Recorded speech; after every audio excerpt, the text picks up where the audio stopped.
কবিতাটিৰ শিৰোনাম মই দিহিং পাটকাই কৈছোঁ। মই দিহিং পাটকাই কৈছোঁ। শুনিছানে? মই দিহিং পাটকাই কৈছোঁ। এগৰাকী মাতৃৰ হিয়া ভঙা কান্দোন।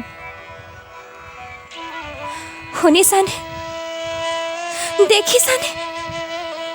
মাতৃৰ বুকুৰ পৰা সন্তানক কাঢ়ি নিয়াৰ প্ৰচেষ্টা কৰিছে। দেখিও নেদেখাৰ ভাও ধৰিছে। কোনোবা অচিন দুচক্ৰকাৰীয়ে মাতৃ সন্তানক পৃথক কৰাৰ প্ৰয়াস কৰিছে।